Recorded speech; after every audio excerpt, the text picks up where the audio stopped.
All right, let's talk about a feeling I think we've all had at some point, being completely, totally, frustratingly stuck. Today, we're going to dive into some amazing insights from a therapy case study to really get at the hidden reasons we get paralyzed. And more importantly, we'll uncover the practical steps to finally get moving again.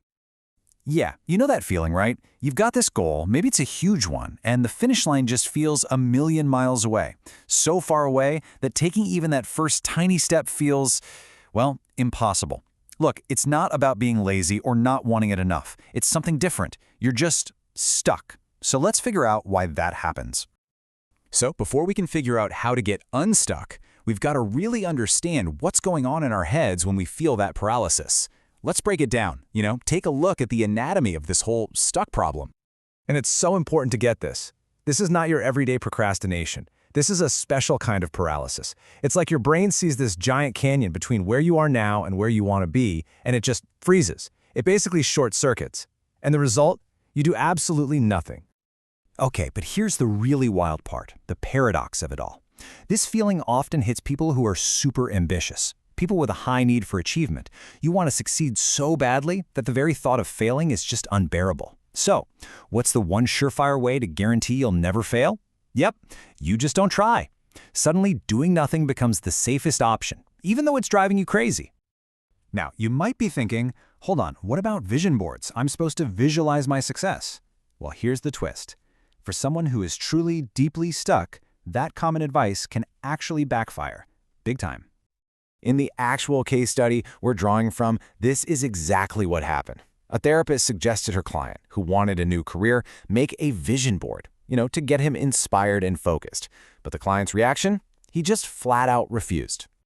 So what's up with that? I mean, isn't a vision board supposed to be all positive and motivating? What was really going on under the hood that made him reject what sounds like a pretty helpful exercise? It all came down to one thing: pressure.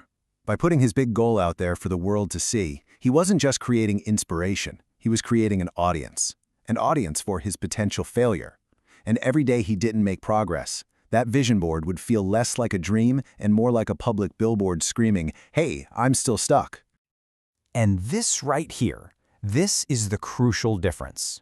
Staring at that big, shiny, faraway destination, it can be totally overwhelming. It just reminds you how far you have to go. But what if you visualize just the steps, the small, concrete things you have to do? Now, that is a game changer. It turns an intimidating mountain into a simple, clear path right in front of you. This brings us right to the heart of the matter. Feeling stuck? That's just the symptom. If we want to make real, lasting change, we have to dig deeper and find the root cause. I mean, we've already established that the desire is there, the ambition is there, the person wants to move forward. So what is this invisible force field that's holding him in place, making them choose to do nothing even when they're desperate for a change? And here we have it. It boils down to two massive, heavy anchors holding you down. First, low self-esteem, that deep down belief that you're just not good enough. And second, a paralyzing fear of failure, because you're terrified of trying and proving that negative belief to be true. Low self-esteem isn't just some vague feeling. It has a voice. It's that inner critic that's always telling you you're not as clever as everyone else, that people don't really like you, that your opinions don't matter, or that you just flat out don't deserve good things. When you're hearing that all day, it's no wonder staying put feels safer than taking a risk.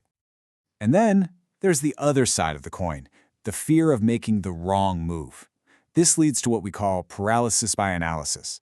You get so caught up trying to find the one, single, perfect path forward that you end up making no choice at all.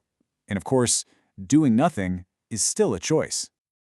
Okay, so we've diagnosed the problem. We see what's really going on. Now for the good stuff. Let's talk about the solution, a toolkit of practical, therapeutic ideas you can actually use to break the cycle and start making real progress.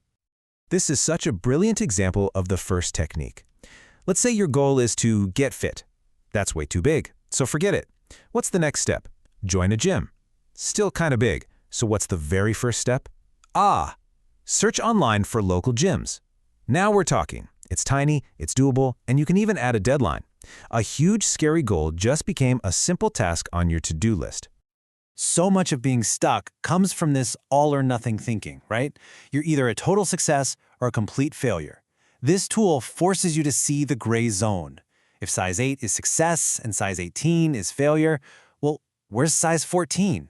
That's not failure, it's progress. It's the middle ground. And learning to see and actually celebrate that gray zone is absolutely crucial. And here are 2 really powerful homework assignments to tackle low self-worth head-on. First, the compliment log. You just write down every nice thing someone says to you. It literally retrains your brain to notice the positive feedback it's probably been filtering out. Second, act as if. It's basically fake it till you make it. You start behaving like the confident person you want to be, and the funny thing is, your brain and the people around you start to believe it.